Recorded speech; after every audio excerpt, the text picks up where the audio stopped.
التهنئة الحارة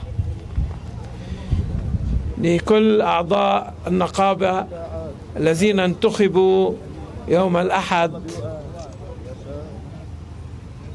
في 25 شباط 2019 في ذكرى استشهاد معروف سعد. وأود أيضا أن أشكركم على إحيائكم هذه الذكرى في كل عام، حيث تعبرون عن وفائكم لهذا الشهيد الكبير الذي استشهد من أجل قضايا الناس وحقوق الناس، وبشكل خاص قضايا الصيادين، وقد كان معهم على الدوام في أحزانهم وفي أفراحهم وفي معاناتهم.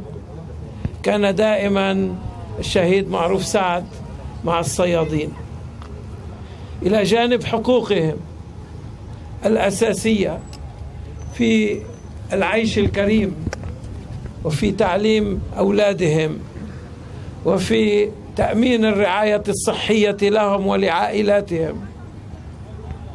كان على الدوام مدافعا عن حقوقهم، كان يطالب الدولة باستمرار بالتعويض عن خسائرهم نتيجة الأنواء أو نتيجة تلوث البحر أو غير ذلك من القضايا.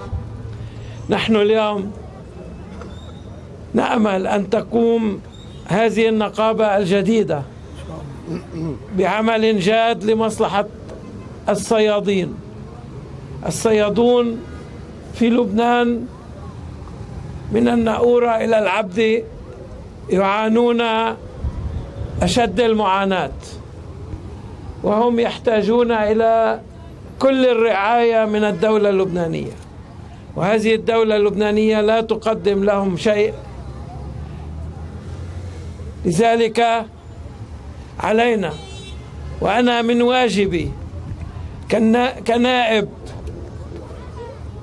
عن مدينة صيدا وعن كل لبنان، أنا من واجبي أن أقف إلى جانبكم للمطالبة بحقوقكم، وبشكل خاص موضوع الرعاية الاجتماعية والرعاية الصحية، لأن هذه المسألة هي اللي عم تزعجكم أكتر شيء. كتير منكم مش عم يقدر يتحكم ولا يحكم أولاده، وكتير منكم عنده كذا شهر بالسنة ما في شغل، وبالتالي بيكون في نقص بتأمين فرصة عيش كريم له ولأولاده. كذلك الأمر الأضرار اللي تنشأ واللي أدت إلى تراجع بالثروة السمكية، واللي هي محتاجة إلى حماية ومحتاجة إلى رعاية ومحتاجة إلى قمع كل المخالفات اللي عم تؤدي إلى ضرب الثروة السمكية.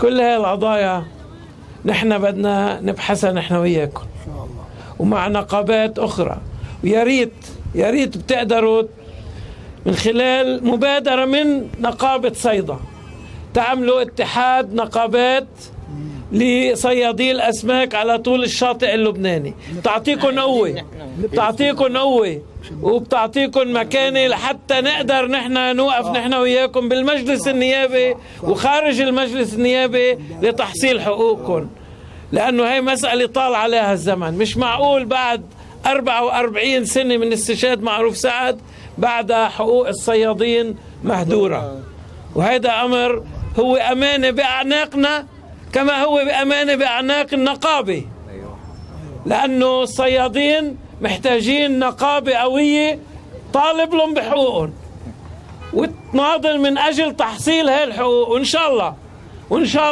الله بدنا نوصل لتحقيق هذه الحقوق وننتزعها لمصلحة الصيادين. وشكرا لكم جميعا والسلام عليكم، وألف مبروك للنقابة.